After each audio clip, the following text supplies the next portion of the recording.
Welcome back to Inside Games, the only gaming news show brave enough to keep making unsustainable content. People are going to watch normal scripted YouTube videos any day now, but hey, unsustainable content is the name of the game these days, right? Recent news is actually raising new questions about the sustainability and long-term impact of Xbox's Game Pass program. Despite Microsoft Gaming CEO Phil Spencer previously bragging that games in the subscription service actually sold more somehow, which nobody really understood, we've recently learned that Game Pass actually hurts sales of video games. I mean, yeah? How could they not? Everyone that's playing a game via Game Pass is ostensibly somebody who very much didn't buy it. I don't know why somebody would buy it twice. Because we trusted Phil Spencer. That's why. Bruce, you forgot the very first lesson they teach you at Gamer College. Never trust anyone. Oh, man. That is the first thing they teach you being a gamer. Hey, I learned to game in the streets, all right? And if I trust somebody or don't, that's up to me. I also need an equally streetwise gamer to explain this entire situation to me. So, Yami. Sup, Bruce? How do we learn from this? Yeah, it seems that Game Pass actually does cause a decline in game sales. Microsoft's admission of that inconvenient fact was included in a recent report from the UK Competition and Markets Authority, which is the regulator that recently came out against Microsoft's acquisition of Activision Blizzard. In the report, the CMA stated that Microsoft submitted that its internal analysis shows a redacted percent decline in base game sales 12 months following their addition on Game Pass. So while we don't know the exact percentage of sales decline because they redacted it in the report, any admission that Game Pass hurts sales is a bit of a bombshell. Yeah, kind of an obvious one, but still no one said it, so everyone just kind of ignored it. But why is it a big deal? It's kind of obvious if you think about it, but why is it a big deal? It raises a lot of questions about, like we said, the sustainability of Game Pass, considering that it gives away hundreds of games for a small monthly fee. And as GamesIndustry.biz noted, Xbox boss Phil Spencer has said the opposite of this in the past, that Game Pass does not hurt sales. It actually boosts them. In 2018, Phil was quoted saying, "When you put a game like Forza Horizon 4 on Game Pass, you instantly have more players in the game, which is actually leading to more sales of the game." He added, "You say, well, isn't everyone just going to subscribe for $10 and go play this thing? But no, gamers find things to play based on what everybody else is playing." I don't... Like sheep do, apparently. Yeah, I mean, I guess. If it's flooding social media and everyone's buzzing about it, I guess. The only way that kind of makes sense is if he means sales, not as unit sales, but sales, like money sales. You get it in more people's hands and then DLC starts going up. That's all I can figure. That's kind of what I was gathering here too, but I think he knew when he said it that people would take it as unit sales of a game, even though he meant something else. Phil Spencer's pulling a fast one on us, I think, is probably what happened. Yeah, he's been pretty diplomatically executive lately. And I love it because he's always threading a very fine line and never actually says anything you can pin him on. Maybe until now, we'll see. But you know what's funny? You know who else thinks Game Pass is a bad idea? Activision. Now, what a surprise. In its report, the CMA quoted Microsoft saying that Activision was not a fan of putting its games on subscription services because it believed that it would, quote, severely cannibalize B2P, which is buy to play sales, particularly in the case of newer releases. Yeah, yes, obviously. We should also note that other industry leaders have raised concerns about the ultimate sustainability of Game Pass. What were those, Yami? In 2021, former Sony Interactive Entertainment America CEO Sean Layden told Games Industry that Game Pass would need 500 million subscribers to be sustainable. That's a very big number. He said that it's very hard to launch a $120 million game on a subscription service charging $9.99 a month. You pencil it out, you're gonna have to have 500 million subscribers before you start to recoup your investment. It's crazy when you have the numbers out like that. He went on to say, that's why right now you need to take a loss leading position to try to grow that base. But still, if you have only 250 million consoles out there, you're not gonna get 500 million subscribers. So how do you circle that square? Nobody has figured that out yet. That's true. Microsoft has not. If you're wondering, Microsoft said in 2022 that Game Pass had 25 million subscribers, not 500 million. And in November, during the ongoing battle over the Activision Blizzard merger, Sony alleged that Game Pass had grown to 29 million subscribers. Oh my God, that's so little. That's pretty far. Yeah, that's a long stretch between 29 and 500 million subscribers. And that would seem to make Layden's point, right? That Game Pass is a loss leader for Xbox and probably never will not be that. which means that Xbox is willing to lose money on it in order to grow their user base. Everybody kind of assumed that. Nobody's ever had that in writing until now. So Layden's clearly just kind of throwing out a number. Like he's just saying 500 million because it feels like that will make enough money. I believed him. No, yeah. I mean, we kind of, but I mean, it makes sense. We got to say, as hardcore analysts and faithful industry watchdogs, it kind of bothers us that he just randomly threw out a number. No, that's right. If somebody's going to trot out some clown math around here, it's going to be us. We got that degree for a reason from Gamer College or whatever. So let's crunch some numbers and see if Game Pass sustainability really is that unrealistic. The Last of Us Part 2 sold 10 million copies as of June 2022. If we assume every copy sold for the previous US region standard of $60, that's $600 million in revenue. All right. Game Pass costs $10 a month, and they have 29 million subscribers right now, or at least that's the most recent number. That means Xbox brings in $290 million every month in subscription revenue. So, Game Pass earns the complete take from The Last of Us Part 2 in just about 2 months. That doesn't sound like an unbridgeable gap of revenue. But just as a reminder, we are extrapolating in a vacuum off of incomplete data, tons of suppositions. I mean, we do call it clown math for a reason. Which is why we should clown even harder, hunk hunk. Yes, kick it into high gear. Meow, meow, meow. Let's look at it from another angle. If Game Pass had 500 million subs, it'd be bringing in $5 billion every month, or $60 billion over the course of a year. Meanwhile, PlayStation, all of PlayStation, earned $24 billion in 2022. A closer break-even point for Game Pass might be more like 200 million subscribers.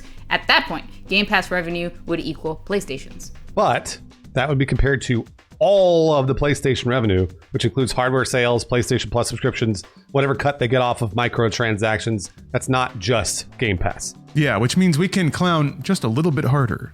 So we will. PlayStation separates their revenue reports out between digital game sales, PlayStation Plus revenue, and hardware sales. So if we look at only software sales over 2022, PlayStation earned $19.1 billion. And that's the equivalent of 160 million annual Game Pass subscribers. That figure also kind of includes DLC purchases, which ostensibly Game Pass wouldn't cannibalize, really. If anything, it might encourage them by giving people free access to games with heavy monetization like FIFA or Call of Duty or something like that. Yeah, but either way, the clown math reveals that Game Pass's sustainability might not be as far removed from where it is now as it's been made to sound. Yeah, that also means we've humbled yet another executive with clown math. The admission by Microsoft that Game Pass was eating into sales prompted a flurry of news stories, as you might imagine. Eurogamer contacted Microsoft for a comment, asking if circumstances had changed in years since Spencer had first made that statement. I guess that's a kind way to frame it. You know, maybe the situation is just different now. An Xbox spokesperson gave this response, so maybe get a snack or do a stretch or something. Xbox Game Pass offers game and game creators more choice and opportunity in how they discover, experience, and deliver games. For gamers, that means providing another option for them to discover games and play with friends at a great value. For developers, that means creating another option for how they monetize their games. You want to take it from here, Bruce? Oh, there's more. They went on to say, we're focused on helping game creators of all sizes maximize the total financial value they receive through Game Pass. Each game is unique, so we work closely with creators to build a custom program to reflect what they need, ensure they are compensated financially for their participation in the service, and allow room for creativity and innovation. As a result, number of developers interested in working with Game Pass can use grow. What does that mean? If we cut through the diplomatically charged execu speak, this kind of reads like a ¿por qué no los dos situation.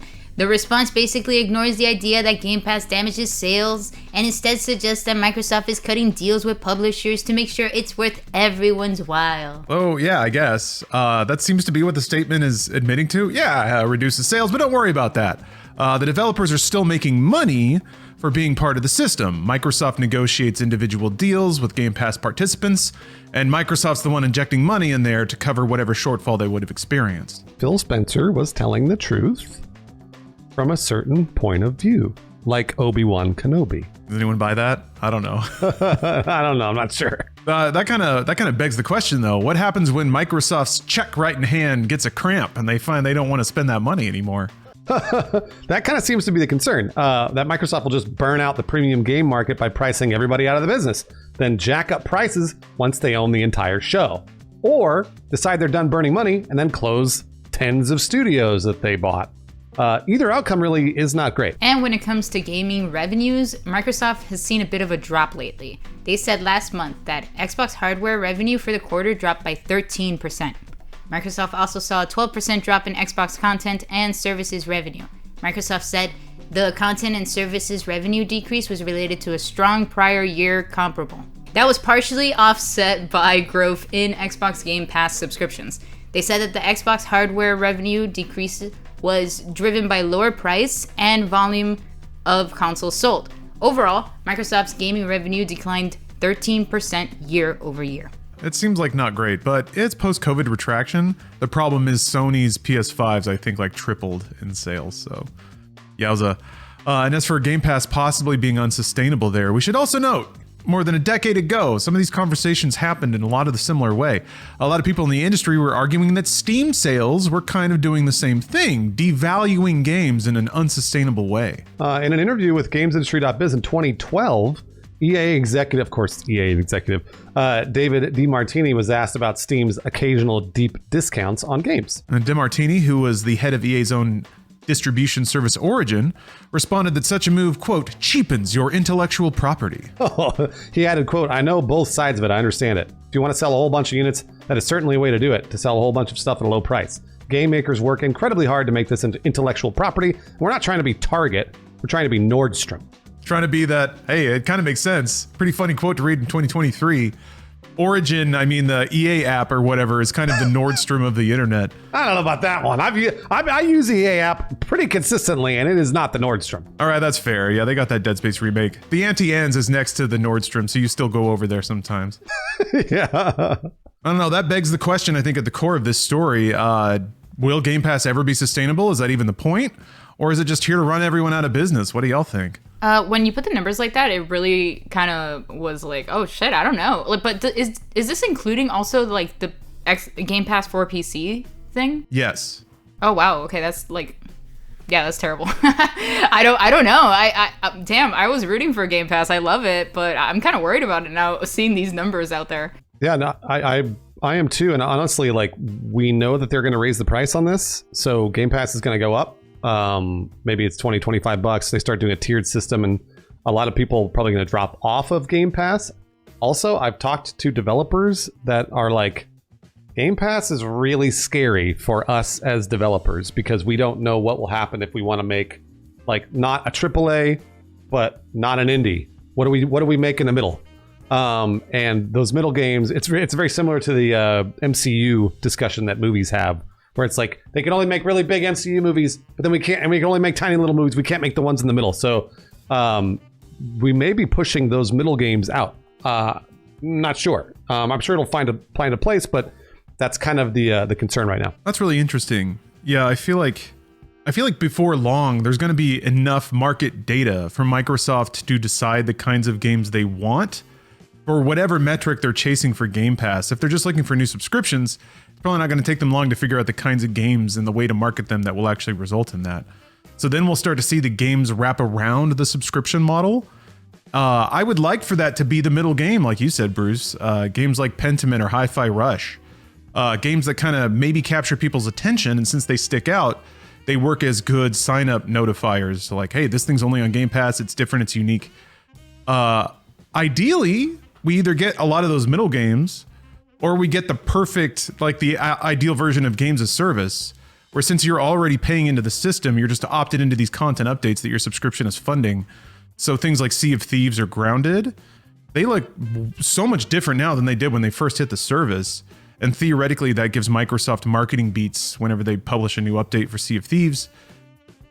It'll be like a new season of a show, you know? At some point, it stops bringing in subscribers, so then those updates will stop too, and that'll be kind of sad. But I feel like right now we get a little gamer buffet in Game Pass because Microsoft doesn't know what works and doesn't yet.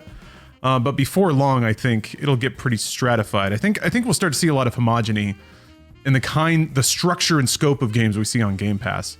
And if that doesn't work, then those games will go away. And that's kind of the scary thing. Does anybody else think that like this is gonna mean? Well, like seeing these numbers, I'm like, oh man, is this confirming that like Starfield is absolutely Game Pass only? Is this confirming that the next Elder Scrolls is Game Pass only? Because they need to drive these subscriptions with these major titles. Yes, absolutely. Starfield's only going to be on Game Pass. Like you can buy it individually, but if you want to play it on Xbox or whatever, that's going to be the easier way to do it. It's going to be on Game Pass. You're going to pay $20 a month or whatever, because they're probably going to release the tiered service when Starfield comes out. I would imagine they go, now for the day one biggest ass games, it's $25 a month, and that's Starfield, and then everyone's going to go, fuck. I hope not. God, that's gonna be terrible. That's gonna complicate the sales pitch too. Jeez, it's gonna be hard to onboard people. You're gonna go to this screen and it's gonna have one column of stuff that's like all gold and it's like this is the one you want, and then it's gonna have the $10 one that just has like 3 little fuckers in there, and you're like, because they're gonna yeah, and it's only gonna matter in the exact month that those games come out. So people will just get premium and then try to roll it back, or Xbox will hope that they forget, which is I guess the whole game, but yeah, damn it, it's gonna go there, isn't it? I don't want it. I'd be really surprised if they didn't raise the price before Starfield. I'd be very surprised. I think they're gonna try 1 or 2. Yeah. Like they'll probably put 1 or 2 real banner AAA games on there, and then if they don't get the return, they probably won't feel like taking that hit again. I hope so. I hope so. But I feel like the Halo Infinite probably was supposed to be that, and then it wasn't that, so maybe it'll be Starfield. You're getting Starfield for $10 a month? No way is Xbox going to do that shit. That'd be crazy. That's a great deal. And they're trying to pay $69 billion for a publisher. Like that's the other thing that put into perspective with me with some of these numbers. Like theoretically, all the revenue from The Last of Us Part 2 was $600 million. Meanwhile, they made like $24 billion over the course of the year. So The Last of Us Part 2, even though it's a banner thing and now it's got rights and it's an HBO series, there's more revenue coming in.